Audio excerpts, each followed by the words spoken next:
Ser podcast.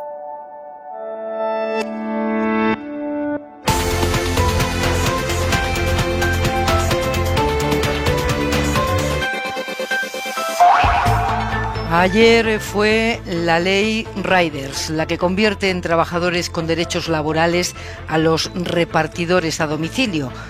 Todos somos riders en un mundo donde los límites laborales se van difuminando al amparo de la tecnología. Hoy conocemos, porque lo ha adelantado la SER, la propuesta de la Seguridad Social sobre el nuevo sistema de cotización de los autónomos, que fijará 13 tramos de cotización entre los 90 euros y los 1.220 y que empezaría a aplicarse en el año 2023. También hoy se conoce la cuantía de la penalización por jubilación anticipada. Hoy se ha aprobado en el Senado la Ley de Protección de la Infancia. Hoy Bruselas nos ha dicho que nuestra economía rebotará al final de este año y el próximo más que ninguna otra europea, por delante de Francia, de Italia o de Alemania. El mundo, en fin, sigue adelante, cambiando, exigiendo a los gobiernos y a la sociedad nuevas respuestas para problemas nuevos. Y nada de esto está en el primer plano de nuestro debate político. Hay asuntos muy capitales por los que interpelar al gobierno, asuntos concretos que definen nuestro tiempo. Otro más. La primera auditoría independiente a la gestión global de la pandemia concluye que todo se hizo mal al principio, que se podía haber evitado, que la OMS necesita herramientas que no tiene para imponer sus criterios a los países, que los países necesitan reforzar sus sistemas sanitarios. Todo eso está pasando en el mundo y en España. Miren si hay asuntos por los que ser exigentes con los inquilinos de la Moncloa. Pues luego les vamos a contar lo que ha dado de sí la sesión de control al gobierno esta mañana en el Congreso, la ocasión que la oposición tiene de preguntar y fiscalizar al Ejecutivo. Preguntas, las de los principales partidos, de estudiante vago, de brochazo grueso, de titular fácil. Luego, la culpa la tenemos los medios. Pepa Bueno. En la cadena SER, hora 25. En la mesa del análisis de esta noche, Manuela Carmena, ¿cómo estás? Muy bien, estupendamente, Pepa. Muy buenas noches. Fernando Garea, periodista, director adjunto del Confidencial. Buenas noches. Hola, Pepa, ¿qué tal? ¿Cómo estás? Y en Radio Sevilla, Ángel Munarriz, periodista de Infolibre. Buenas noches. ¿Qué tal? Muy buenas noches. El día en 2 minutos, Aimar. Estados Unidos le ha pedido a Israel has an extra burden in trying to do everything it possibly can to avoid civilian casualties. Que haga todo lo posible para evitar víctimas civiles en Gaza. Lo ha dicho el secretario de Estado de Biden, Anthony Blinken. Vamos a contarles ahora las dimensiones de la destrucción que está alcanzando la ofensiva cruzada. En España, el 30% de la población tiene puesta al menos una dosis de la vacuna. En el mes de junio ya comenzará la vacunación dels joves de 40 años, de 50 a 40 años. Y dice Chimo Puig que lo que él llama los jóvenes de entre 40 y 50 años empezarán a vacunarse ya en junio, al menos allí en la Comunidad Valenciana. Sobre AstraZeneca, el gobierno va a tomar la semana que viene la decisión de qué hacer con los menores de 60 años que recibieron una primera dosis de AstraZeneca y que desde entonces están en un limbo. Lo decidirán la semana que viene, lo ha anunciado hoy la ministra Carolina Darias, que por cierto ha broncado a Andalucía por abrir las discotecas exteriores hasta las 2, y cuando se acerca un nuevo fin de semana post estado de alarma, dice la ministra. La verdad que las imágenes del sábado, yo cuando las vi, de alguna manera me sobrecogieron, ¿no? Porque viendo esas imágenes pensé en los momentos más duros de la pandemia. Yo he sido joven y también recuerdo otras etapas en donde, bueno, pues también apetecía, por supuesto, salir y celebrar las cosas, pero no poniendo en riesgo ni nuestra salud, ni la salud de quienes más queremos, de nuestros padres. En Cataluña, los 3 partidos independentistas han anunciado hoy un acuerdo, lo llaman, para desbloquear la situación política, que haya gobierno allí en Cataluña, pero cuando uno va a la letra pequeña de ese pseudoacuerdo, no hay nada sobre lo importante, que es cómo lo hacen, si Junts se abstiene, si Esquerra cede y mete a Junts en el gobierno, o cuál es el plan. De eso no han pactado nada. Y en los tribunales se declara el juicio visto para sentencia. Muchísimas gracias a todos y lamento no poder darles la mano en este momento de COVID. Muchas gracias. Hoy ha quedado visto para sentenciar el juicio por el uso de la caja B del Partido Popular en la Audiencia Nacional. En su alegato final, el PP ha defendido que si hubo pagos en B, sería cosa de Bárcenas. Jesús Santos es el abogado del PP. Los puntos que aparecen en esos papeles serían transacciones legítimas y el hecho de que no figuren en la contabilidad oficial obedece única y exclusivamente a ese ejercicio abusivo, desleal de la función de gerente del señor Bárcenas, que elude los controles fraudulentamente existentes en el partido y abusa de la confianza que el partido le encomendó en esa función. Y a pesar de todo esto, a pesar de que Bárcenas es el malo malísimo según la versión del PP, a la hora de la verdad, el PP pide la absolución de Bárcenas. Y en la contra de Hora 25... Big hair, where you going? You got room in the back of that GTI. I'm on in. Manuel Javois, muy buenas noches. ¿Qué tal? Muy buenas noches, Pepa. Pablo Iglesias se ha cortado la coleta. Este titular, cargado de los simbolismos políticos que se quieran, refleja un hecho capilar. Se ha cortado el pelo. Y no sé la lectura que tú haces del corte, del momento del corte, de la divulgación del corte y de los que dicen que es una barbaridad convertir esto en noticia mientras la comentan sin parar, Javois. Bueno, vamos a ver una cousiña. No es una noticia estúpida. Lo estúpido fue convertirla en noticia hace 7 años. Hace 7 años apareció un tipo con melena que se la recogía en una coleta y eso se convirtió en noticia porque entonces, como ahora, levantaba escándalo que una gente se vistiese de una manera y llevase el pelo de otra. Porque en la política no había coletas y no había rastas. Y la Cámara de Representantes de los españoles representaba estéticamente un corte de pelo determinado y unos trajes de un corte determinado. Luego tú salías a la calle y te encontrabas de todo como tiene que ser. Y esa cosa normalísima de que un tipo con coleta aspirase a presidir el gobierno se convirtió en un jiji jaja. Como cuando de niños veíamos llegar a un profe con pendiente. Éramos niños y eran los 80. Pues 40 años después somos adultos y políticos y periodistas y seguimos con el jiji jaja. Parte de la fuerza representativa de Podemos consistía en su estética y esa estética la convirtieron ellos en arma política y sus adversarios en material de descalificación. Y ahora hay tipos que llevan años llamando de forma despectiva a Pablo Iglesias como el coletas y resulta que se corta la coleta y para ellos eso no puede ser noticia. No, hombre, ya es tarde para que no lo sea. La noticia va a ser cómo le vas a llamar tú ahora. Años publicando artículos sobre su coleta y cómo se cuida el pelo y si lo tiene fosco o no. Años haciendo burla de su coleta. La última, la del machista que le dijo a Yolanda Díaz que las mujeres ascendían en Podemos agarrándole el pelo. Años con la puñetera coleta hasta en la sopa y se la corta y hay que hacer como si no. Otra cosa, Pepa, es vender esto como análisis geopolítico de alguien pasándole la tijera a un señor. Pero aquí lo importante no es que sea o deje de ser noticia, que lo es. Lo importante, como siempre en el periodismo y en la vida, es la sección que vaya a ocupar.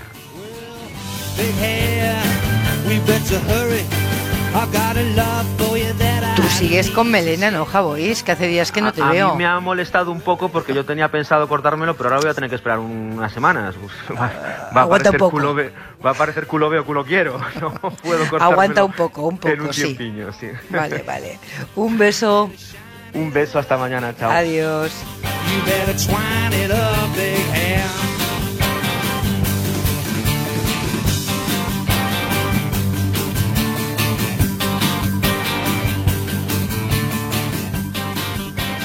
Hora 25. Pepa Bueno. Si lo que está ocurriendo entre Israel y Gaza no es una guerra abierta, se le parece muchísimo. Más de 500 operaciones del ejército israelí, más de 1000 cohetes lanzados por las milicias palestinas. Y van ya al menos 60 muertos en 3 días, la mayoría palestinos.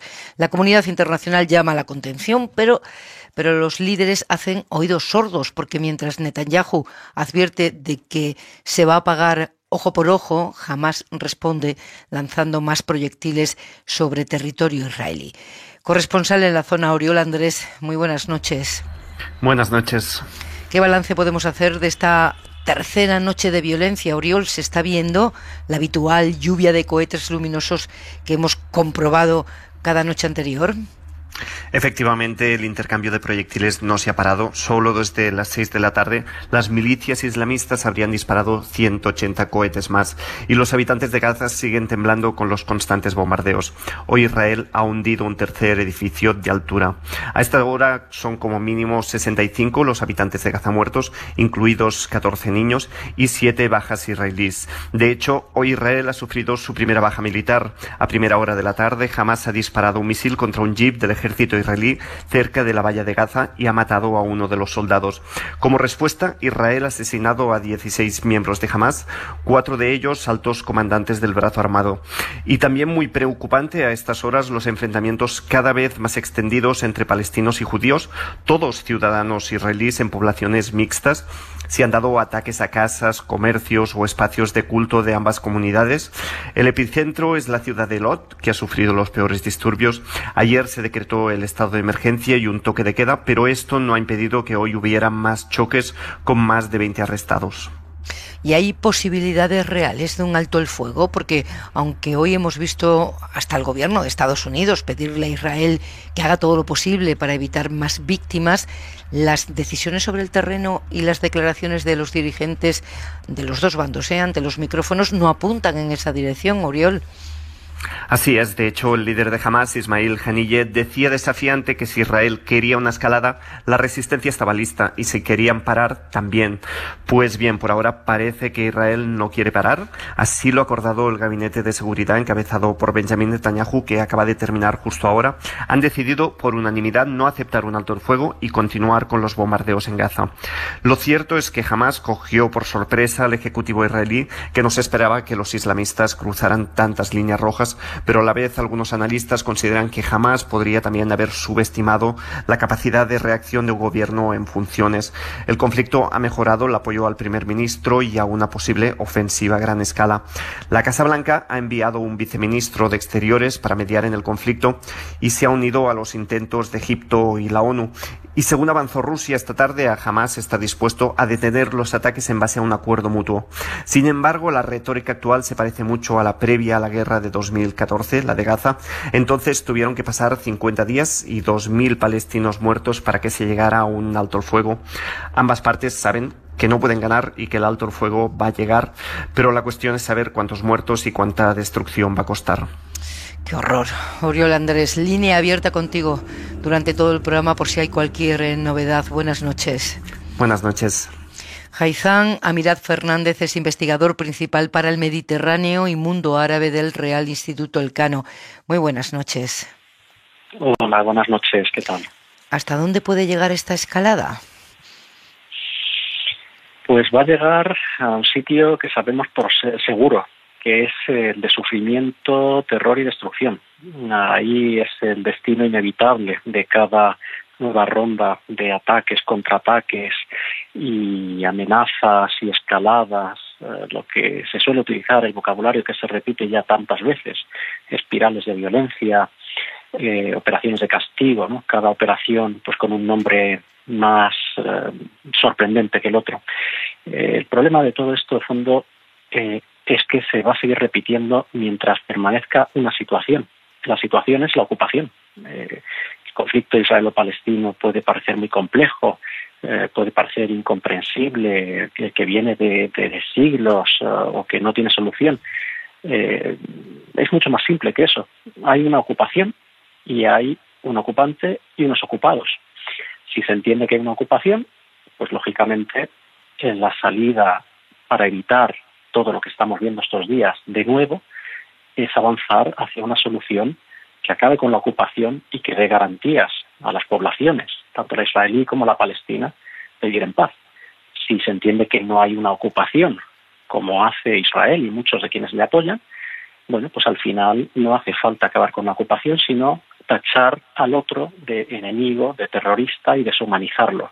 Y eso genera luego una reacción de deshumanización también de los israelíes. Es mantener este círculo muy vicioso, muy destructivo, y todo eso con el interés último de no abordar el tema central, que es el de la ocupación. ¿La llegada de Biden a la Casa Blanca puede cambiar algo? Pues no va a cambiar mucho, me temo, porque el tema central al que me refería, la ocupación, pues no parece ser que vaya a ser una de las prioridades de la administración Biden. Muchos de sus predecesores intentaron fórmulas, conferencias, acuerdos para acabar con este conflicto o avanzar en un llamado proceso de paz, ¿no? Que hubo un tiempo que se creía que había un proceso de paz y que hace mucho que ya no existe. Sin embargo, los intereses son muy grandes para apoyar a uno de los bandos en este conflicto tan asimétrico como es el israelo-palestino. En Estados Unidos, pues tanto por el sistema de toma de decisiones de la administración, por los intereses económicos, por los apoyos que recibe el gobierno israelí. No me refiero a Israel como país, como sociedad, sino el gobierno, y sobre todo cuando se trata de gobiernos de derecha, con participación de la extrema derecha, con movimientos de colonos, de ultraortodoxos, que bueno, pues parte de su ideario es la eliminación del otro, y esto genera a su vez pues la reacción contraria en el lado palestino de los extremos, que se alimentan y se retroalimentan unos a otros. Y desde Estados Unidos, pues la administración Biden tiene que lidiar con las consecuencias de algunas decisiones de su predecesor Donald Trump.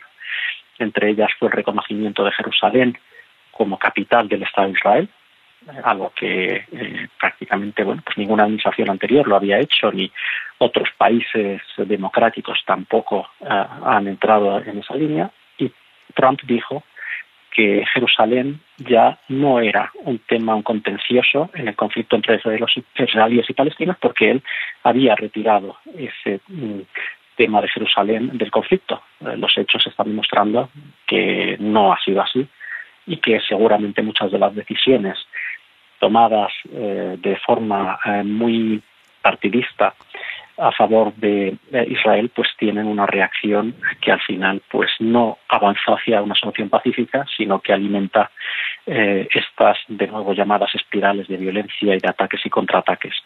Si Estados Unidos no, ¿qué parte de la comunidad internacional puede tener alguna autoridad, puede ejercer alguna presión real para ir al meollo de la cuestión, a la ocupación? Pues me temo que por el momento nadie.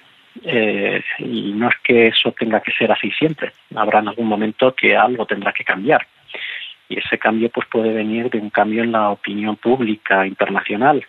Puede venir pues de una imagen de lo que está ocurriendo en la Palestina histórica, en el Estado de Israel y en los territorios palestinos, un cambio a la percepción que se tenga desde el exterior a nivel mundial, y que entronque con un movimiento de derechos civiles, de derechos humanos, de igualdad ante la ley. Eso es lo que no existe en la actualidad en esos territorios, precisamente por la existencia de la ocupación. Y esto pues llevará tiempo, y hace falta pues que haya una transformación en las percepciones que se empieza a ver que hay, incluso en Estados Unidos, incluso entre población estadounidense judía, movimientos que cada vez son más críticos con las políticas del Estado de Israel, y con la falta de avances, yo diría falta de voluntad de establecer algún proceso para avanzar hacia una negociación que resuelva los temas de fondo que impiden que haya una paz para los palestinos y para los israelíes, y viceversa. Y esto, pues ya digo que por el momento no parece que lo vaya a hacer Washington. La Unión Europea, por desgracia, emite muchos comunicados y muestra su profunda preocupación, pero no va más allá de eso. Y esto por no hablar de los vecinos árabes, que bueno, eso merece pues otro tipo de análisis seguramente a nivel de los regímenes que gobiernan la mayoría de esos países. Haitham Amirat Fernández, gracias como siempre. Buenas noches. Muchas gracias, buenas noches. Un abrazo. Manuela, Palestina, la herida que no cesa. Sí, la verdad es que, no sé, yo te notaba a ti la voz una tristeza, y realmente es que es una tristeza, ¿no?, la que nos embarga, ¿no?, esa sensación de impotencia, ¿no? Yo a veces toda la vida, que... llevamos toda la vida y ellos llevan muchos más años, claro. y volvemos a origen, ¿eh? Y volvemos pero a origen. Fíjate, además, piensas, ¿cuántos niños han muerto? ¿10 o cuántos han sido los? No sé. Sí, una decena. Una decena. Y un edificio de viviendas. Bueno, no sé, son unas atrocidades. Yo a veces pienso, ¿os acordáis cuando se constituyó el Tribunal Penal Internacional? Y, no sé, las esperanzas que levantó, ¿no? Luego, pues, los resultados que han dado sabemos los que son, ¿no? Pero no habría que volver a intentar poner en marcha estas instituciones y en las que quedara claro que estos actos son radicalmente ilegales, ¿no? Y que porque no puede ser, es decir, que haya agresiones sistemáticas, ni que haya una ocupación que está denunciada y que se siga manteniendo, ¿no?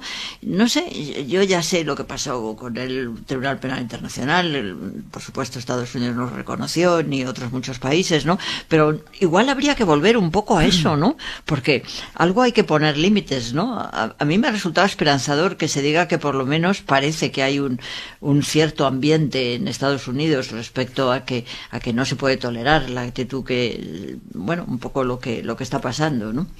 Pero fíjate, tú mencionas el Tribunal Penal Internacional, venimos de un día en el que la auditoría independiente ha dicho no puede existir una OMS que no tenga capacidad coercitiva sobre los países. En alguna medida, Ángel Munarriz, los organismos multilaterales tenemos muchos, pero a la hora de la verdad, cuando tenemos conflictos locales o globales de esta envergadura, no tienen capacidad para intervenir. Porque el multilateralismo global y democrático no ha llegado nunca a consolidarse como un sustituto de las relaciones de fuerza. Y cuando explotan conflictos sangrientos en los que hay además una asimetría de fuerza muy evidente y falta un liderazgo internacional de referencia y unas instituciones a las que remitirse con claridad para ponerle fin, pues nos damos cuenta de que en la atmósfera que se ha ido creando a lo largo de la última década de una especie de nueva guerra fría, en la que las alianzas están muy selladas y es muy difícil establecer que la base de los derechos humanos es lo que rige los comportamientos de las grandes potencias, pues nos encontramos con efectivamente que no aparece ninguna figura de referencia a mediar, ni a terciar, ni a acabar con una situación en la que evidentemente nadie tiene toda la razón, pero la desproporción y la asimetría de fuerzas invita a una acción que señale a una democracia, digamos, de corte occidental, intentar ponerle freno, ¿no? Intentar hablarle con claridad de que los números que estamos ya empezando en pocos días, son 53 muertos de un lado, 7 de otro. Se ha doblado la cifra de ayer a hoy con esa asimetría que tú estás señalando, además, ¿no? Y luego ponía Haysam el dedo en la llaga, ¿no? La ocupación, no podemos ignorarla a la hora de valorar el conflicto. Evidentemente, ¿caen misiles de un lado al otro? Sí, caen misiles de un lado al otro. Pero ¿sobre qué contexto se está produciendo todo esto? Sobre una situación de ocupación, y desde 2009 Benjamin Netanyahu no ha dejado de impulsar unas políticas que los palestinos consideran invivibles y humillantes. Y eso hay que considerarlo a la hora de valorar la cuestión. Ahora es incomodísimo para la comunidad internacional pronunciarse sobre este asunto, porque digamos la potencia de corte occidental es Israel y el estándar económico, social, político, democrático nuestro está mucho más cerca que el de Israel, que el de Palestina. Por cierto, hoy comentaba con un dirigente de izquierda, no le pedí permiso para dar su nombre, así que no lo voy a dar, pero me decía que le asombraba y le dolía la desconexión de la izquierda española con estos acontecimientos. Ha sido siempre bandera y nota un silencio, como un hartazgo y una desconexión emocional en la izquierda sobre esa causa.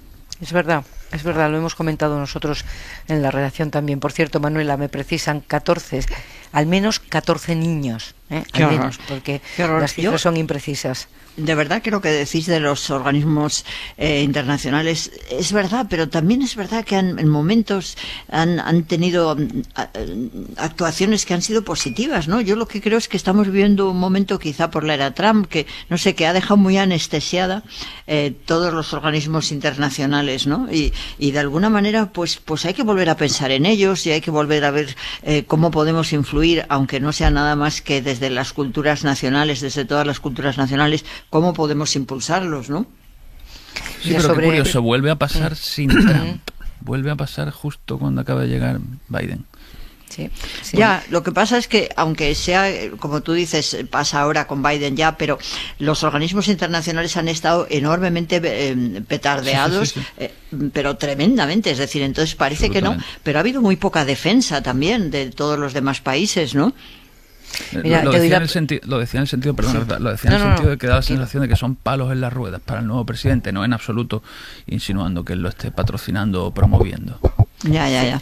Mira, sobre la asimetría que señalabas, Ángel Munarriz, de la situación en la que se desenvuelve esta nueva escalada de violencia en esa zona, la comparativa brutal que ha hecho el corresponsal de Feimar. Sí, el corresponsal en Jerusalén, Pablo Duer, acaba de escribir.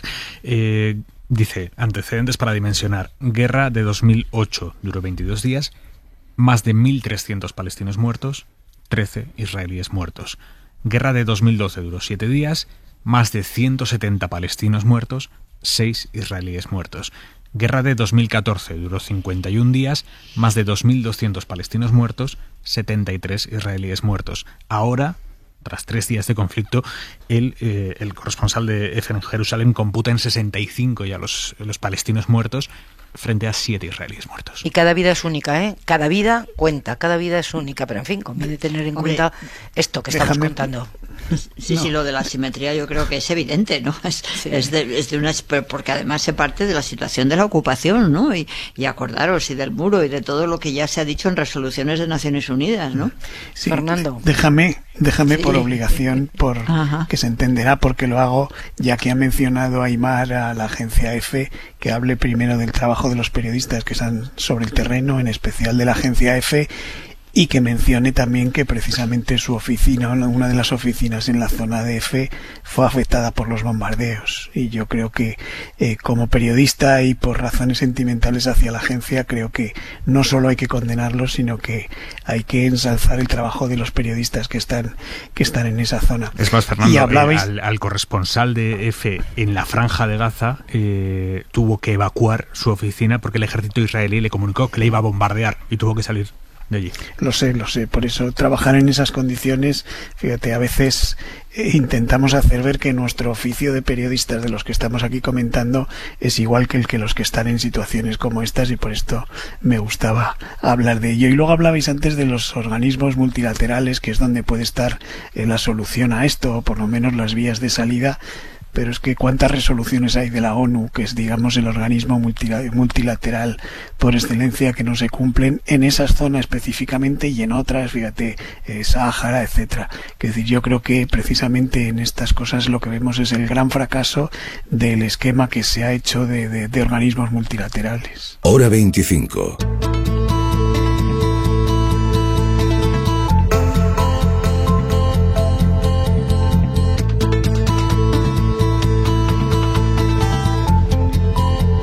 Cataluña sigue sin gobierno 3 meses después de celebrar sus elecciones. 3 meses sin gobierno por la bronca en el seno del independentismo, por el intento de Puigdemont de tutelar desde Waterloo el ejecutivo que presidiría Esquerra, que sacó más votos que el partido del expresidente.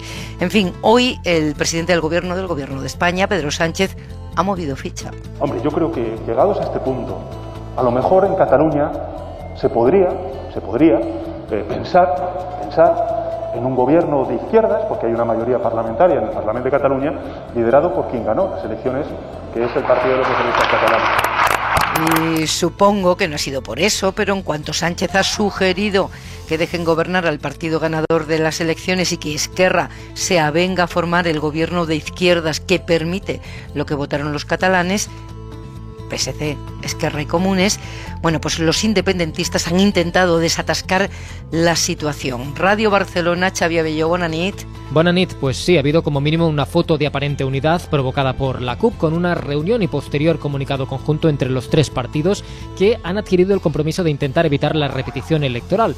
Puertas adentro, sin embargo, tanto Esquerra como Junts siguen admitiendo que las posiciones han cambiado muy poco respecto a los últimos días. Los republicanos no quieren volver a negociar con Junts un gobierno de coalición como mínimo hasta que no se haya investido a Pere Aragonès, mientras los los de Puigdemont lo que quieren es retomar precisamente las conversaciones pensando en su entrada en el govern. De hecho, en Junts no hay demasiada satisfacción con el pacto de mínimos, con el comunicado que han acabado firmando, ya que proponen no ligar estrechamente la definición de la estrategia independentista de la gobernabilidad de la Generalitat, es decir, que el debate sobre quién decide el rumbo del procés y si este actor es o no el Consell de la República no condicione la formación del próximo Ejecutivo. Esquerra espera que esto suponga la cesión de Junts ante uno de los principales escollos de la negociación y que faciliten la investidura antes del día 26.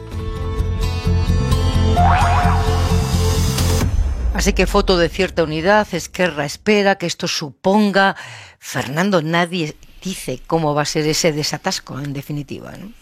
Es que se ve muy oscuro la salida, sinceramente, y lo que hay al final, que es la repetición de elecciones, aún más. Es decir, que en este país, en distintos lugares, en generales y ahora en catalanas, hayamos llegado a la conclusión de que la repetición de elecciones es casi una estrategia, me parece tremendo, porque incluso aunque se celebraran esas elecciones otra vez, tampoco se aventura un cambio de bloques o de que alguien pueda ganar. Estamos en una situación en la que efectivamente desde Waterloo se pretende imponer unos acuerdos y una forma de gobierno. Junts se niega a perder la hegemonía dentro del independentismo y además digamos que les da lo mismo seguir jugando a elecciones. Esquerra, a su vez, ha firmado esta especie de acuerdo con Junts por el cual hay un cordón sanitario al PSC y ni se plantea siquiera hablar con el PSC para llegar a un acuerdo para formar algún tipo de gobierno o por lo menos intentarlo. Obviamente en el llamado bloque constitucional, aunque no me gusta esa expresión, pero para que nos entendamos, tampoco es posible sumar, con lo cual la situación de bloqueo, antes decís 3 meses sin gobierno, 3 meses no, muchísimo más, porque primero antes de las elecciones estuvo esa situación de interinidad, más los meses o casi los años anteriores. Yo creo que Cataluña y los catalanes creo que no se merecen esta situación, que además afecta a la gobernabilidad de España. Es decir, alguno de los partidos, en el caso de Esquerra, es uno de los partidos que sostiene al gobierno en el Parlamento, y esto tiene una repercusión respecto a eso. Por tanto, es una solución bastante difícil, y yo le veo una salida complicada y ninguna buena. Una prueba de la situación en la que estamos es que la CUP parece el partido más institucional y ha tenido la iniciativa de juntarles para intentar llegar a ese acuerdo, lo cual ya demuestra en qué situación se está. ¿La oferta de Sánchez de un posible tripartito os parece retórica, Ángel? Hombre, ha sido tan claro, no ya solamente Aragonés, sino también Oriol Junqueras después de las elecciones, en que en absoluto van a estar con el PSC, que es una oferta que yo creo que se hace desde la conciencia de que no va a ser aceptada, lo cual no le quita interés a la oferta, ¿no? Yo algunas veces me he preguntado si Salvador Illa no podría haber hecho algo más para poner a Esquerra algo más fácil la salida de ese legitimismo de instituciones que no son propias de la institucionalidad española, porque aquí al final lo que hay en juego es que quieren volver a meter, me refiero a Junts y la CUP, quieren volver a meter en el tablero un organismo que está fuera del Estado y de la democracia española, y quieren fundar legitimidades que son extraconstitucionales, y ahí Esquerra se está negando. Es decir, y ese gesto de Esquerra, que probablemente no se observa con nitidez en el día a día, tiene un valor. Y alguna vez me he preguntado si no sería un gesto que se pudiera llegar a intentar proteger de otra manera por parte del PSC para arrastrar a Esquerra a posiciones de un independentismo no unilateralista y no, digamos, de 1 de octubre, ¿no?, de referéndum. Pero luego observas la virulencia con la que Esquerra recibe cualquier hipótesis de entendimiento con el PSC, y es que ahí ya tampoco le quedan muchas más opciones. Yo recuerdo el momento Valls en Barcelona, uno de esos raros momentos en los que se escoge en los que no parece que cuanto peor mejor, sino que, bueno, desde tus posiciones y con lo poco que tienes contribuyes a que haya algo que se aproxima un poco más a lo que tú piensas, sin ser ni muchísimo menos lo que tú desearías, ¿no? En Cataluña ni siquiera hay espacio para eso, porque además abiertamente desde Esquerra se prefieren unas elecciones que meter al PSC en la ecuación. Está todo muy viciado. Si no fuera ya decía Woody Allen, ¿no?, que comedia es igual a tragedia más tiempo. Tiene ya un punto cómico lo que ocurre, porque hay ya una fatiga, además de fatiga pandémica, hay ya también fatiga política con respecto a lo que ocurre en Cataluña, pero está a la vuelta de la esquina, es el 26 de mayo, ellos se arreglan, o lo que hoy parece disparatado, mañana puede ser en realidad. Pero lo que demuestran las urnas, Manuela, es que se mueve arriba abajo, pero las mayorías siguen siendo las mismas en Cataluña en esta situación de bloqueo. Sí, lo que pasa es que, no sé, yo a veces pienso que todo esto que nos está pasando, lo que tiene que dar lugar es a reflexiones y en las que modifiquemos nuestras propias disposiciones electorales, ¿no? Porque en el fondo no tiene ningún tipo de sentido el que quien han resultado elegidos en unas primeras candidaturas, en unas primeras elecciones, si después de pasado todo este tiempo no han conseguido realmente formar un gobierno, no deberían poder volver a presentarse. Yo creo que eso es una de las cosas que el sentido común te dice que no puede ser. No puede ser que unas personas que han estado, que son incapaces de generar un gobierno, los volvamos a elegir. Entonces, lo que habría que hacer era darnos cuenta de que algo hay que modificar, ¿no? No sé, hablamos mucho de lo que no nos satisface de nuestra ley electoral, ¿no? Pues empecemos a pensar cómo se puede corregir eso. Yo creo que es inaceptable, ¿no? Es decir, no han podido hacerlo.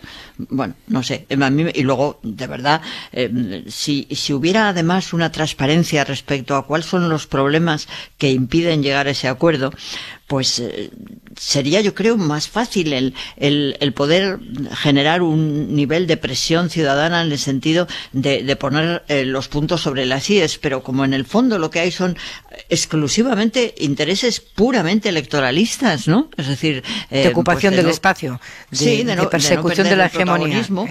No sé, me parece inaceptable, pero ¿no pensáis vosotros que debería quedar absolutamente inhabilitadas para volverse a presentar las personas que no es... ¿Quién? Sí. Porque eso supondría que nosotros decidimos quién ha sido culpable. O sea, es decir, Aragonés ha ganado inequívocamente las elecciones, es el partido más votado de un bloque, ¿no? Cuando se ha dado la situación a la inversa, Esquerra ha investido que esto no expresa la menor simpatía por ese bloque, simplemente constato que no, lo que te quiero decir es que intentando colocar una institución.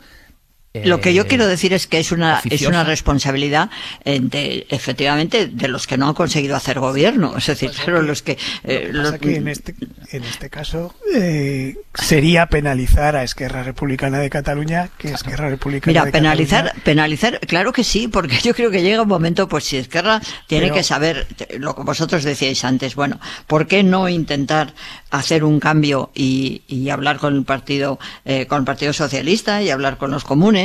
No sé, eso que decís, bueno, Esquerra parece que sí, que está teniendo una postura, pero a su vez tiene tal resistencia. Acordaros el pacto que firmaron justo antes de las elecciones, ¿no? Como de no contaminación, ¿no? No sé, pues claro que sí, claro que hay que responsabilizarlos a los que en este momento son responsables de que no haya gobierno. El tema se ha encanallado tanto que va unido a acusaciones de traición, de anticatalanismo.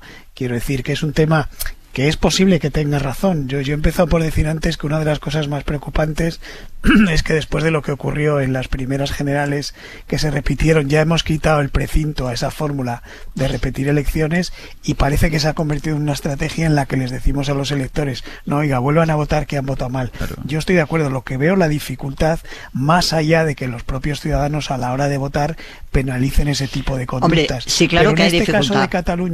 En este caso de Cataluña es tan difícil pensar quién tiene esa responsabilidad, pero es indudable, y yo he coincido contigo en que, por ejemplo, desde el punto de vista de Esquerra, el poner esa especie de cinturón de no hablar con el PSC es un poco tremendo también, pero a su vez les acusan de traidores porque el PSC es el partido del 155, es decir, es un ambiente diabólico. Eso es una consecuencia de verdad de una manera de hacer política que cada vez se está generalizando más. Claro. Entonces, los que estamos fuera no podemos por menos de observarlo y decir así, ¿no?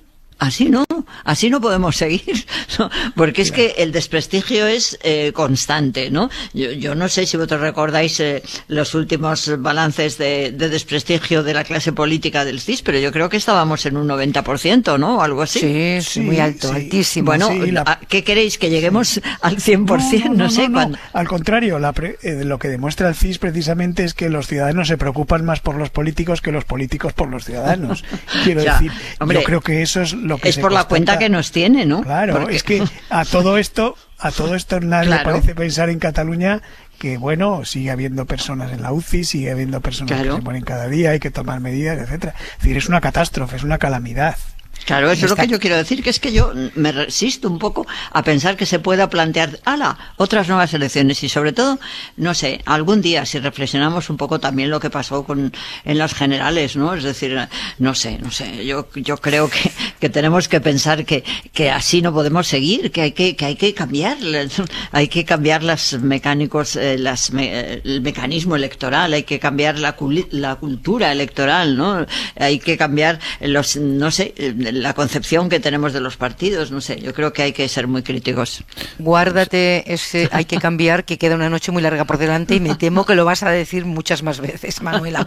Tengo interés. Bueno, pues lo diremos. Oye, Pepa, perdona, que se me ha olvidado decir antes una cosa, es que me parecía muy importante, porque cuando hablábamos de los organismos internacionales, yo quería decir aquí desde las ondas que se nos olvida, hay un personaje maravilloso que fue la persona que asistió a la creación de la Sociedad de las Naciones, en aquella época, en el 1919, y la verdad es que tiene un discurso fantástico, es Rafael Altamira, ¿no? Él se le conoce muy poco, el ayuntamiento le pusimos un centro cultural en su nombre, y él insiste en cuál van a ser los defectos de estos organismos, y precisamente es lo que estamos viendo ahora. Perdóname, pero es que me parece que es importante que se sepa, que se lea, y que eso nos anime a saber que hay que cambiar los organismos internacionales, vuelvo a decir cambiar también.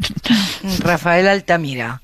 Eso es. Sí, está muy bien reivindicar a la España luminosa, porque ha existido y existe una España luminosa, y a mí me encanta registrar nombres que están ahí enterrados por la historia. Exactamente. Y que tuvieron un papel fundamental. Tengo interés en saber cómo estás viendo el batiburrillo jurídico al que estamos asistiendo a propósito de esta nueva desescalada en España, Manuela. Porque, vamos a ver, en Galicia los jueces han avalado que se mantenga el toque de queda en zonas de peor incidencia, la misma medida que los jueces han apoyado en la Comunidad Valenciana y Baleares y que han tumbado en Euskadi, Navarra o Canarias. Pues mira, yo creo, y eso tiene que ver también un poco con las últimas decisiones del Tribunal Supremo en relación con el Madrid Central, ¿no? Pero es que de alguna manera llevamos, yo creo, mucho tiempo sin reflexionar lo suficiente respecto a que la jurisdicción contenciosa administrativa no puede gobernar, ¿no? Y la estamos pidiendo constantemente que gobierne, pero no tiene condiciones para gobernar, ¿no? Entonces, claro, estamos viviendo unas situaciones dramáticas, complicadas, que afectan a la salud de los ciudadanos y nos da la impresión de que los jueces actúan muchas veces como si resolvieran casos prácticos, ¿no? Casos prácticos de los libros de resolver casos prácticos, ¿no? De los manuales, ¿no? Pero es que detrás lo que hay son decisiones de gobierno que tienen que ver con la salud, que tienen que ver con la vida de las personas, ¿no? Algo está ahí indicándonos que no vamos por buen camino. Y ya que lo mencionas, Madrid Central, me imagino que ahí tú lo acusas de una manera más personal, era tu proyecto estrella, es tu proyecto estrella, está en vigor todavía, que sepamos. Sí. Bueno, por supuesto que me ha dolido mucho, ¿no? Pero no quiero tanto pensar solamente en esta decisión, ¿no? Yo durante los 4 años que he estado en el ayuntamiento he visto cantidad de resoluciones anuladas, cantidad de resoluciones de los tribunales superiores y del Tribunal Supremo también anulando decisiones municipales, no nuestras, sino también de los anteriores, ¿no? Yo creo que el procedimiento de nulidad, el procedimiento de anulación de actos de gobierno es necesario revisarlo, ¿no? Yo no digo que no haya que hacerlo. Bueno, en primer lugar, yo soy muy crítica respecto a la nulidad. Siempre me ha parecido desde el punto de vista jurídico eso de que los tribunales digan que no han sucedido las cosas que han sucedido, pues es absurdo, porque han sucedido. Otra cosa es que si se cree que algo está mal hecho, pues se vea la manera de rectificarlo. Pero la nulidad que dice, no, esto no ha valido, no ha surgido, no ha pasado nada, no, claro que ha pasado. Entonces, una de las cosas que, si hablamos del tema de la nulidad, que tiene mucho que ver, es muy sorprendente en lo de Madrid Central, porque en el fondo, uno de los elementos determinantes, o el determinante, porque, vuelvo a insistir, el Tribunal Supremo ni siquiera ha entrado, es decir, ha dicho que no cree que proceda el recurso, es decir, que no ha entrado en el recurso. El Supremo tiene un procedimiento para dejar fuera, ni tan siquiera entrar a conocerlo, ¿no? Nada, ¿no? Y ahí la referencia al tema de la memoria económica, ¿no? Pero cuando se lee la sentencia del Tribunal Superior y se estudia, se ve que se dijo en su momento por las razones por las que en sí mismo no se hacía la memoria, es decir, que estoy hablando de una cuestión que es un poco técnica y no quisiera yo cometer ningún pero está tipo. bien que tú expliques lo de la memoria porque es el argumento que claro, han pero es que tú los fíjate tribunales. Que está lleno, cuando se hace las consideraciones de por qué no es necesario hacer eso, por qué no significa un coste especial y por qué en última instancia lo que sí puede afectar es a los aparcamientos, y ahí sí se dice y tal. Hay toda una serie de consideraciones que serían de memoria económica, ¿no? Entonces, si pensamos, ¿qué sentido tiene la memoria económica? ¿Por qué es un requisito necesario? Bueno, pues porque lo que se trata es que cuando se acuerde una ley vaya unida a un presupuesto económico que la haga posible, ¿no? Resulta que aquí ahora lo que ha sucedido es porque ha habido una interpretación sobre cómo se hizo aquello. Llegamos a un desastre económico horroroso, ¿no? Muchísimo, impensable, ¿no? Entonces, hombre, yo espero que por lo menos el Tribunal Superior diga esa decisión que ha tomado, yo diría, muy sorprendente, ¿no? Porque es darle una importancia tremenda a un dato de procedimiento que es completamente formal, olvidando precisamente la esencia del fondo. Bueno, que es una política de salud, que es una política municipal, que es, bueno, no sé, es un tema apasionante y que yo creo que debe dar lugar a que juristas y no juristas reflexionen sobre esta materia, ¿no? Porque llega un momento que con el tema de la nulidad, las nulidades procesales están causando situaciones a veces realmente kafkianas, ¿no? Y hay que resolverlo. A mí me gustan los tribunales americanos cuando de alguna manera reprochan las actitudes que han podido tomar determinadas autoridades gubernativas, dicen cómo han de solucionarse los problemas que crea la propia resolución, ¿no? Nosotros eso ni lo tenemos previsto, es decir, el tribunal siempre dice no ha asistido, es absolutamente nulo, como si no hubiera pasado nada, pero sí ha pasado y hay que resolverlo, y sí hubiera pasado si no se hubiera hecho, ¿no? Hay que acordarse también que en este caso se pidieron medidas cautelares por parte del Partido Popular y los jueces de lo contencioso dijeron no procede medida ninguna de cautelar. Bueno, no sé, para llegar a este final hubiera sido mejor que lo hubieran resuelto, ¿no?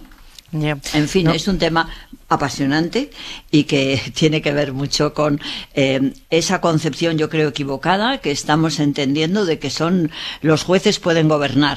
Yo me acuerdo el concejal de UPyD. Pero de eso tienen la culpa los políticos que remiten a la justicia cualquier desacuerdo político. Sí, y yo creo que los tribunales en cierta medida también, en la medida que no creo que sean capaces de entender que lo que se les pide es un acto de gobierno y siguen pensando que lo que se les pide es simplemente un acto de análisis puramente jurídico descontextualizado del acto de gobierno, ¿no? Y ya te digo, a mí me gustaba el que fue concejal de UPyD, David, no me acuerdo el apellido, que él decía que lo tremendo es que al final la política urbanística siempre la hacen los tribunales y no lo hacen los gobiernos municipales, ¿no?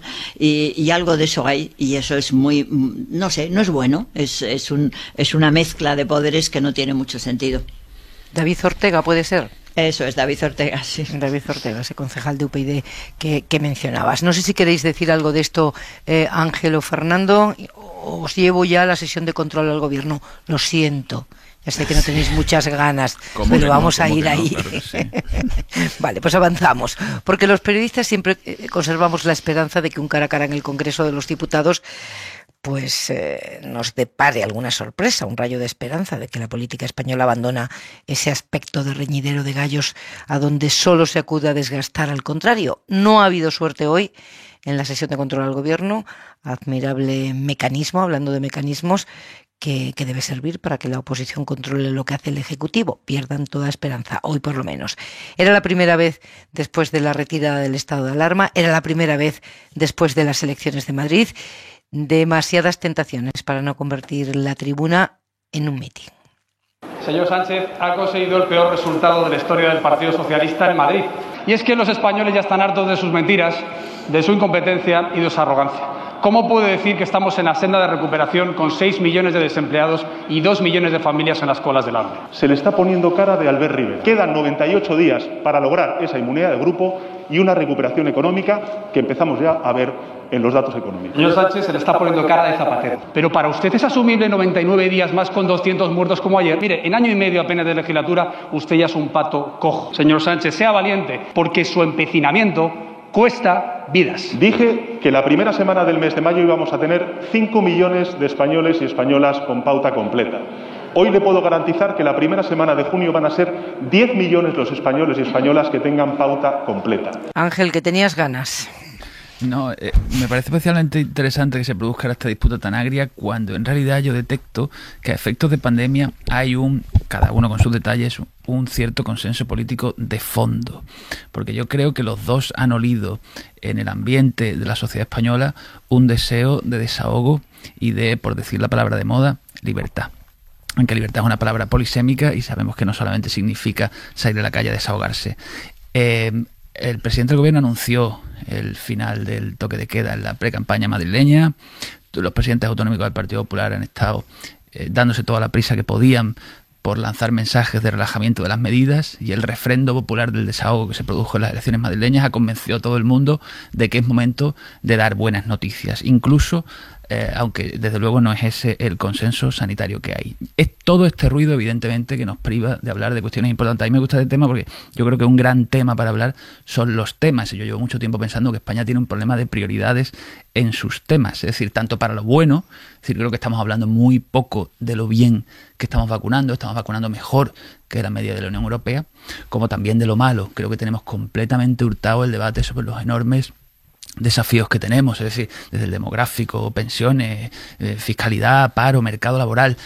Todos son debates muy aislados, todo es búsqueda del titular cortito y todo estamos pensando siempre en el día siguiente. O sea, el debate en el Congreso de los Diputados creo que no está a la altura de los tiempos y de los desafíos que tenemos. Supongo que no es nuevo, pero es que la situación es especialmente lamentable, las perspectivas son especialmente preocupantes y creo que el conjunto de la sociedad española asiste a estos shows cada vez con más hartazgo. Antes decía Manuela, el 90%, efectivamente, el Eurobarómetro, el 90% de los ciudadanos dicen no confiar en los partidos políticos. Esta es una pregunta que, siempre tiene trampa porque a lo mejor el partido en el que estás pensando es el que no te gusta, ¿no?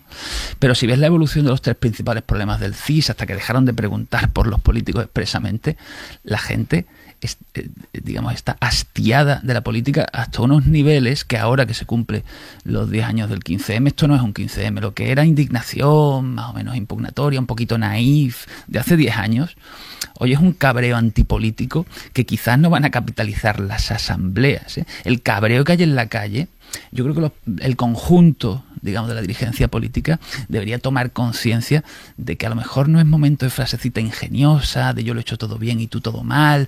En fin, sé que es un poco trillado pedir un poco más de altura, pero creo que el momento es especialmente delicado. Sí, yo creo que enlaza con lo que hemos hablado antes, es decir, el cómo los políticos, y ya sé que generalizar es feo porque lleva la antipolítica, pero lo que vemos en estas sesiones, lo que menos preocupa es lo que pueda suponer para los ciudadanos. Eso unido a unas instituciones, en este caso el Parlamento, con unos reglamentos terribles que no permiten el debate de ideas y la aportación de cosas. Y luego además ni siquiera pero está en su mano cambiarlo, Fernando. Si el reglamento no lo permite, claro. Llevan desde los 80 creando ponencias en el Congreso que hemos cubierto todos, en las que llega a haber proyectos interesantes, pero siempre se tiran abajo todos y es imposible. Pero incluso decía desde el punto de vista vista de la eficacia. Fíjate que hoy en toda esta cosa de tienes cara de no sé qué y tienes cara de no sé cuánto, que es casi como de niños, había 3 preguntas en la intervención de Casado que yo creo que son muy pertinentes y muy interesantes. Una, ¿por qué no se hace una ley esta de pandemias? ¿Por qué no se hace el debate sobre el Estado de la Nación que ya va tocando? Y una que a mí me parece fundamental, y es por qué en España, a diferencia de otros países, no se somete a votación en el Congreso y a debate el plan de reformas que se presenta en Bruselas, teniendo en cuenta además que tiene reformas que van a coger varias legislaturas, que no se pueden revertir porque puede ser penalizado por Bruselas. Bueno, pues ni siquiera esas preguntas llegan a escucharse dentro de toda esa hojarasca de descalificaciones, frases hechas, chistes, echarle gracias. Los muertos al presidente del gobierno, Además, pero por eso digo que ni siquiera desde el punto de vista de la eficacia, si un día preguntaran tal cual este tipo de cosas, creo que quedaría en evidencia el que no contesta, porque en este caso, ya digo, se han hecho 3 preguntas y no ha habido respuesta a ninguna de las 3, o sea que ni siquiera funciona desde ese punto de vista, pero creo, no sé si son conscientes de lo que están haciendo desde el punto de vista del crecimiento de esa antipolítica que da la espalda a las instituciones. Como decía Munarriz antes, estamos en el aniversario del 15M, que justo tenía expresiones aquello de no nos representan. Yo creo que hubo luego un acercamiento a la política por parte de muchas capas, muchos sectores sociales que no estaban próximos a la política, pero es que corremos el riesgo de perderlos para siempre. Es suicida para los políticos. Yo siempre que contemplo espectáculos así, digo, es suicida para ellos, es suicida. Y lo dicen las encuestas de manera sistemática. Te doy la palabra enseguida, Manuela, pero es que el desencuentro entre gobierno y oposición hoy se ha dado en 3 fases. En el Congreso, primero. Después, la ministra de Asuntos Exteriores sugería que Reino Unido veta los viajes turísticos a Madrid, entre otras cosas, por la alta incidencia de Madrid, que impide una buena media de contagios en nuestro país. Respondía inmediatamente Ayuso. De repente llega una comunidad autónoma con una presidenta a la cabeza que dice que lo que importa en este país es la libertad, que lo que importa es irse de cañas, que lo que importa es irse a los toros. Y claro, señorías, ¿qué es lo que ocurre? Que las cifras de esa comunidad, por cierto, de las peores en nuestro país, cuentan para la media que los británicos están utilizando para colocar a España en su semáforo. Ya he escuchado hoy a la ministra de Exteriores y a otros muchos miembros del Gobierno hablar de las cañas, los toros, las borracheras, criminalizando a la sociedad madrileña y resumiéndola en estos estigmas tan absurdos que demuestran una falta de respeto, pero también de aceptación del resultado de las urnas. Proponer, a su vez, una comisión de investigación para analizar en el Parlamento Autonómico el tránsito del aeropuerto Madrid-Barajas y su relación con la pandemia, con el COVID en nuestra comunidad. Y sin responder en toda la campaña el tema de las residencias. Y la escena final afectaba a otras 2 instituciones, el Ayuntamiento de la capital y la Delegación del Gobierno en Madrid, en un tuya mía sonrojante. Quien tiene el lío es el Gobierno de la Nación, quien tiene el problema son los españoles. Bueno, pues se acabó la cordialidad. ¿Qué le vamos a hacer? Yo creo que quien tiene un lío severo es la Comunidad de Madrid. Con respecto al toque de queda, pues no lo dije yo solo, lo dijo Enrique López, con lo cual a lo mejor el Carajal está en el seno del Gobierno de la Comunidad de Madrid. Y lo que no se puede hacer es estar utilizando siempre la excusa del Gobierno de España para no adoptar las medidas que no queréis adoptar. Si yo lo que digo es que no nos pregunten a nosotros, que le pregunten a Pedro Sánchez por qué falta su palabra verbalmente e, insisto, por escrito. Querido José Luis, yo estoy aquí como delegada del Gobierno y voy a defender al Gobierno cada vez que le des una patada. Estoy aquí como alcalde de Madrid y voy a defender no al Gobierno del Ayuntamiento de Madrid, sino a los madrileños. Efectivamente, pues vamos a defender a los madrileños frente al COVID y a dejar de utilizar la pandemia para atacar al Gobierno de Pedro Sánchez. Podría postillar, pero no lo voy a hacer. Aquí sacamos un disco de Pimpinela. Sí, efectivamente. Manuela Carmena. Pues, ¿qué te voy a decir? Que no sé, que es una vergüenza, ¿no? No sé, yo creo que es perder la altura, es perder el respeto, no sé, desde, bueno, como decíais antes, el tema de las caras, que era una risa, pero bueno, todo esto, además luego hacer bromas de esto, llegar a elevarlo casi, en fin, no sé.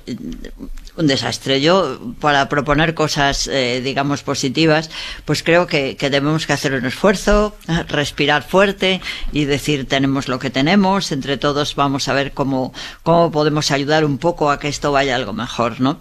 Y yo creo que una cosa que sería muy útil ahora, para además evitar, digamos, todo este reproche constante de echarse la culpa unos a otros en relación con los resultados y la tramitación de la pandemia, el que se empezara a hablar de la necesidad de crear una comisión objetiva, independiente, que hiciera de verdad una evaluación de la pandemia en España, ¿no? Un poco lo que se está planteando a nivel internacional, pero hacerlo aquí nosotros, ¿no? Desde que fuéramos capaces, ¿no? De crear una comisión muy independiente y hacer un estudio en profundidad, porque es que así no se puede seguir, ¿no? Lo han pedido los científicos de manera reiterada, una auditoría no buscando culpables sino fallos para remediarlo de cara a futuro. Sí, yo creo que tiene que ser una auditoría no exclusivamente médica. Quiero decir que a mí me parece que es una auditoría en la medida de lo que hoy día sabemos, ¿no? También lo que importa para los comportamientos de unos y otros ciudadanos, los discursos, las llamadas, en fin, las apelaciones, las contraapelaciones. Yo creo que todo eso también habrá que valorarlo, ¿no? Y cuando yo me refiero a hacer una auditoría, me parece muy bien lo que dicen los científicos, pero quisiera como precisar más que es una auditoría global desde el punto de vista no solo científico sino también político. Y una cosa funcionamiento de la administración. Yo creo que somos de los pocos países que no se ha creado esa comisión, esa auditoría, ni se ha analizado. Yo del episodio de hoy, que desde luego comparto la palabra vergüenza, como somos optimistas, quiero pensar que los dos luego, cuando se hayan visto la imagen completa, se sentirán avergonzados. Aunque no lo digan, yo con eso... Que va. No tengas esa esperanza. Bueno, no me quites la ilusión, hoy que estoy optimista. Hombre, que les conozco, y por eso te digo, como les conozco, te digo que porque no he visto nunca de todo, vamos, llevo ya unos cuantos años cubriendo actos, ruedas de prensa, no he visto eso nunca, jamás en mi vida, dos instituciones compareciendo luego así. Y fíjate, me he acordado de una cosa, estos días se ha cumplido el 2º aniversario de la muerte de Rubalcaba, de Alfredo Pérez Rubalcaba, y me acordaba que él siempre contaba, él que había negociado tanto, que cuando se sentaba con alguien a negociar, una de las primeras cosas que quería acordar era la forma en la que luego se iba a contar y se iba a comparecer luego para explicarlo. A veces lo que se explicaba no tenía nada que ver con la reunión y era lo que les convenía, pero se pactaba antes. Pero viendo lo de hoy, me ha parecido, además de la vergüenza, porque hablan de una pandemia, porque hablan de muertos, etcétera, la incapacidad para, si han tenido una reunión institucional, para ver qué mensaje se quiere transmitir a los ciudadanos después de esa reunión.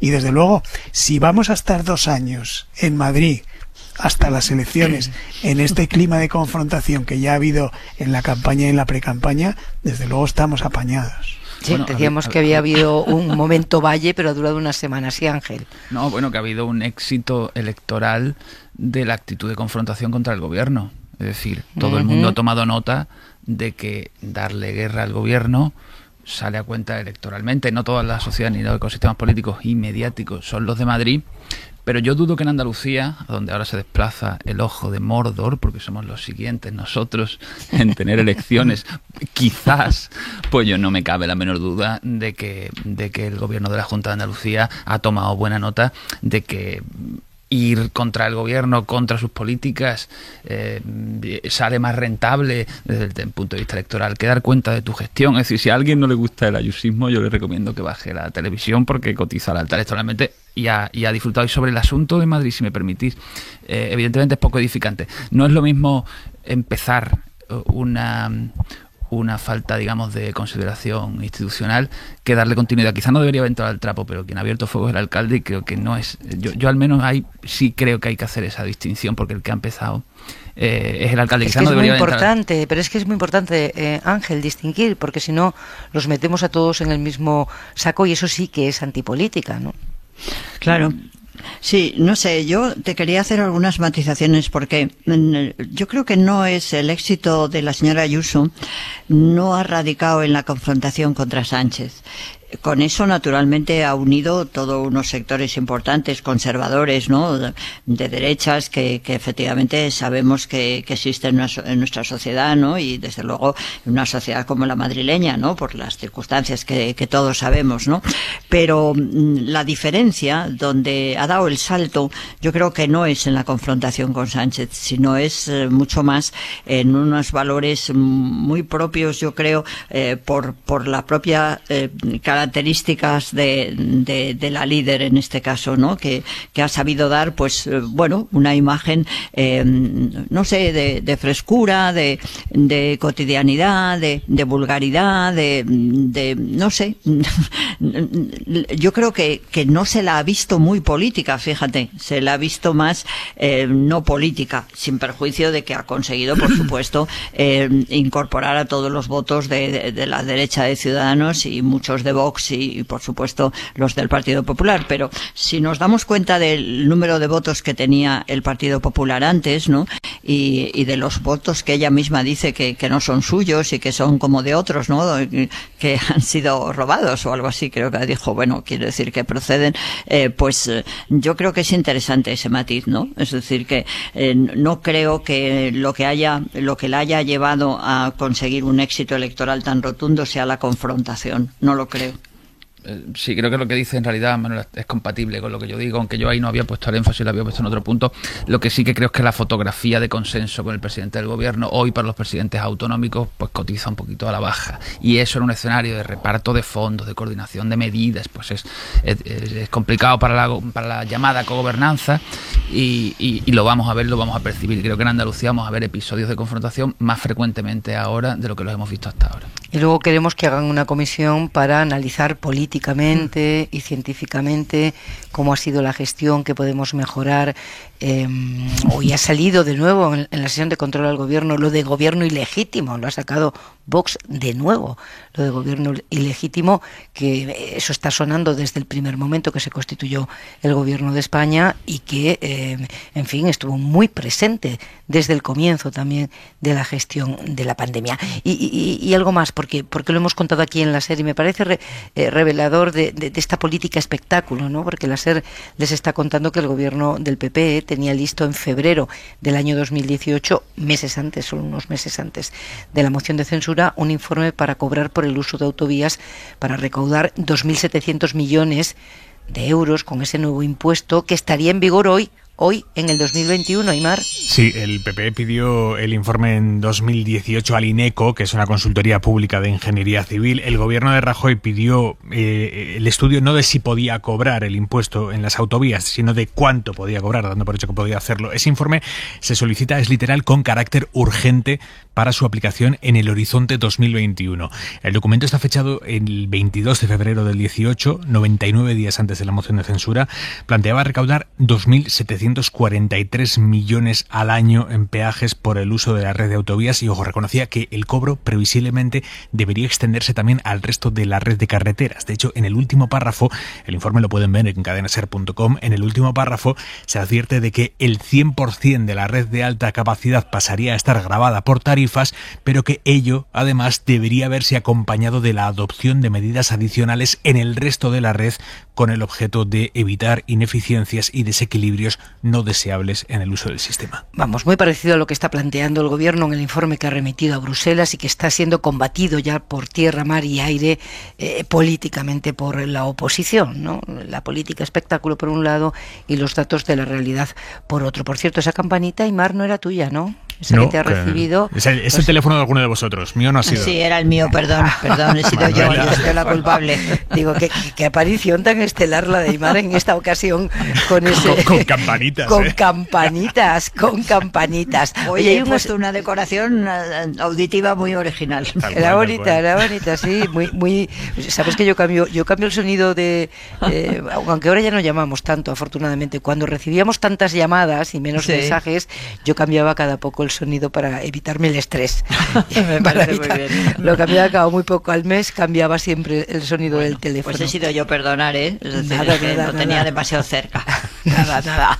Una última cosa que también quiero plantearos. Luis Bárcenas quiere rehabilitarse. Hoy ha quedado visto para sentencia el juicio por el pago en negro de la reforma de la sede del PP.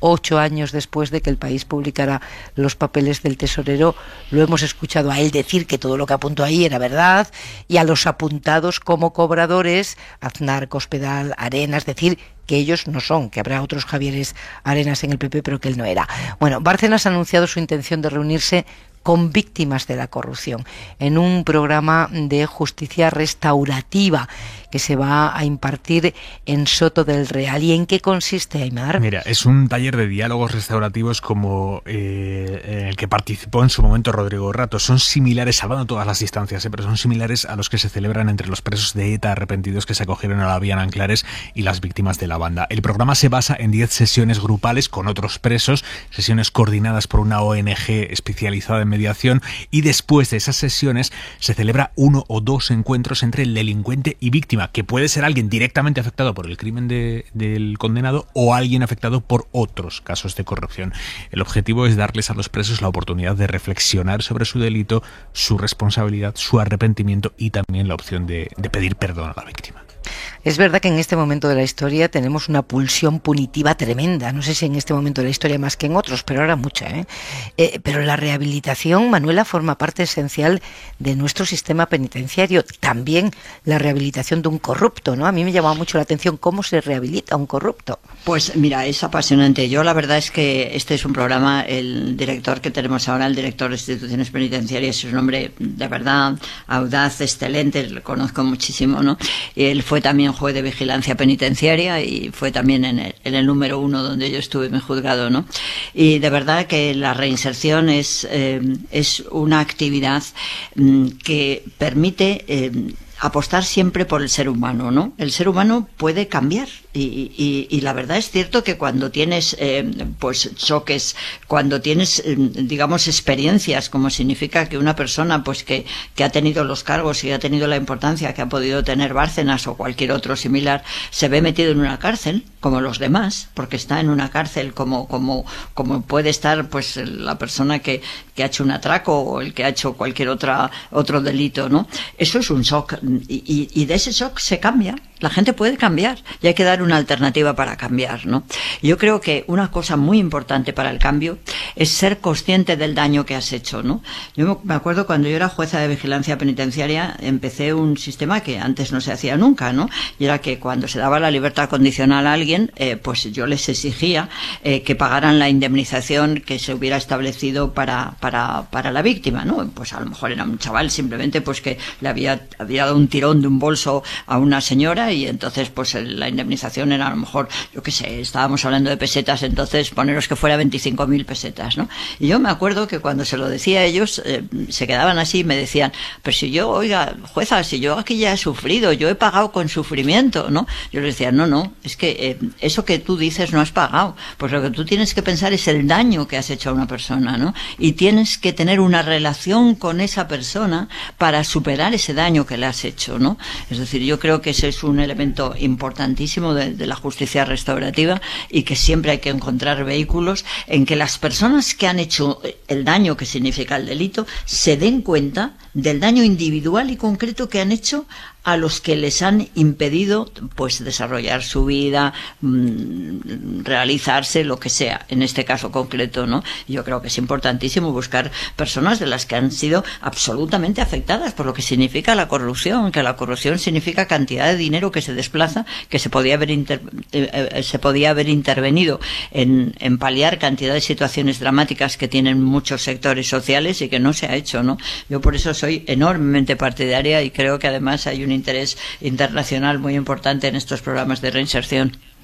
Sí, bueno, la vía en Anclares se convirtió en una referencia para muchos otros países, ¿no? El éxito de esa. Hasta que se frenó. Hasta que se frenó, sí, pero lo fue, bueno, Sí, pero todos los que nunca creyó en eso lo frenó abruptamente y de forma pero eso es lo propio de los conservadores, es decir, el progreso siempre avanza, el conservador pues lo que intenta es que no avance el progreso, ¿no? Yo creo que eso no es nuevo, ¿no? Y no pasa nada, pero de verdad que profundizar en el cambio de las conductas de las personas que son posibles, claro que sí. Sí, desde luego. ¿Dónde queda, Fernando Garea, la preocupación en el PP por este juicio? ¿Te acuerdas? Y la venta de la sede. Estamos en el momento de la euforia de la derecha.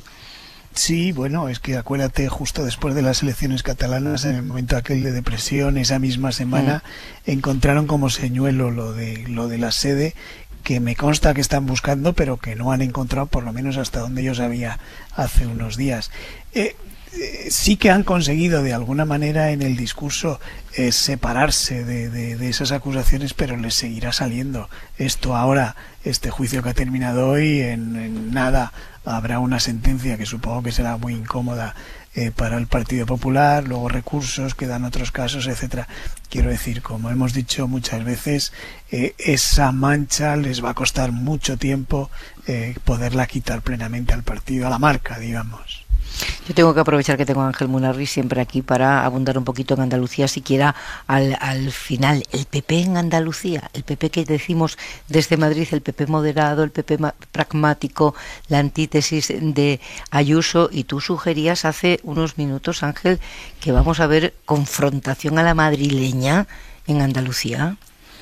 Bueno, que tienen un mayor incentivo que antes y una mayor prueba del 9 de que funcione electoralmente, sí que lo tienen. Pero hay señales en Moreno Bonilla. Bueno, desde esta semana, por supuesto, que ha habido ya varios encaramientos entre el gobierno andaluz y el gobierno central, a cuenta de la hora de cierre de los bares, desde antes de que fuera el final del estado de alarma.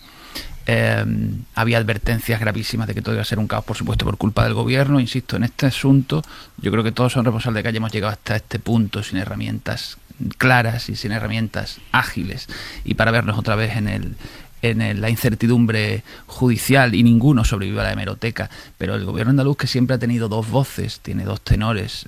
Juan Manuel Moreno es un político de un talante muy pausado, de un tono y de una prosodia muy, digamos, agradable, y tiene a su vez a su mano derecha, que es Elías Bendodo, que es un político que busca la confrontación directa y sistemáticamente desde las ruedas de prensa posteriores al Consejo de Gobierno. La búsqueda de la idea central de que el gobierno de España margina, castiga y discrimina a Andalucía, yo diría que ese es el hilo conductor del discurso de la legislatura del PP a lo largo desde 2019, y que eso se va a acentuar ahora. A mí no me cabe la menor duda, porque de hecho ya se está acentuando. Es decir, todo lo que ocurre en Andalucía ahora mismo a efectos de gestión de la pandemia, todo lo negativo, absolutamente todo, es responsabilidad del presidente del gobierno, a ojos del gobierno andaluz, y así lo repite y así lo machaca continuamente. Y la batalla en el PSOE, la batalla final, como nos gusta titular a los periodistas con grandes titulares, la batalla final entre Sánchez y Susana Díaz. No, porque Susana Díaz al final ha sido un personaje político protagonista de la última década, ¿no? Es decir, ha sido una figura en su momento emergente dentro del PSOE, que parecía llamada al liderazgo no solamente en el partido, concitaba muchísimo apoyo en Andalucía electoralmente, frenó a Podemos en la primera cita electoral en la que Podemos se presentaba, y se le metió entre ceja y ceja la batalla equivocada. Ella encarnaba el poder orgánico frente al candidato de las bases. El epílogo no deja de tener un cierto elemento paradójico y poético. Ella ahora encara estas primarias reivindicando para sí el papel de candidata de las bases, porque su pérdida de poder orgánico, su pérdida de poder institucional, que la Junta de Andalucía era un gran pegamento para el partido, la ha abocado a defender su última plaza, su última oportunidad de presentarse como presidenta de la Junta de Andalucía. La ha abocado a una posición de la que ella realmente no tiene experiencia. Ella es una mujer que ha controlado muchos resortes siempre en el partido. Yo creo que desde el punto de vista de la peripecia política de Susana Díaz es muy interesante. Quien gane, yo creo que los dos van a tener complicado el escenario político, sea quien sea, porque lo cierto es que no hay más que leer encuestas para ver que el PP en Andalucía está bastante consolidado. Veremos qué sea de Ciudadanos, eso es importante saber qué sea de Ciudadanos en Andalucía, pero parece que Andalucía, a la que siempre habíamos dicho que era una comunidad autónoma progresista, de izquierdas, parece que la opinión pública se ha acostumbrado bastante rápido a un cambio de signo político, y no da la sensación de que vaya a ser un accidente de 4 años. No da la impresión ahora mismo con las encuestas en la mano. ¿Con qué nos vamos, Aimar? Mira, acaba de confirmar Joe Biden que ha hablado por teléfono con el primer ministro israelí, Netanyahu. I had a conversation with Bibi Dice, he tenido una conversación con él y espero que todo acabe tarde o temprano, pero Israel tiene derecho a defenderse cuando miles de cohetes están volando sobre su territorio. Esto es lo que ha dicho Biden. 65 palestinos muertos ya, de ellos 16 niños, 7 israelíes muertos, de ellos un niño, y así termina este tercer día de lo que se encamina a ser la cuarta guerra entre israelíes y palestinos tras las de 2008, 2011 y 2014. El enviado de la ONU para Oriente Medio ha planteado esta noche abiertamente: estamos avanzando hacia una guerra a gran escala.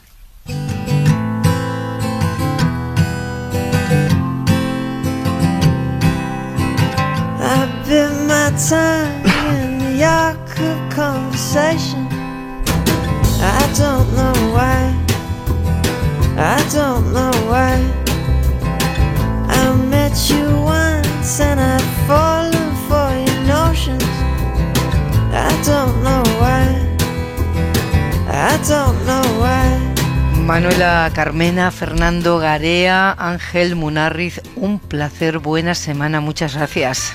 Muchas gracias a vosotros, un beso a todos. Adiós. Un beso fuerte, que descansen. Nosotros, los de Hora 25, volvemos mañana.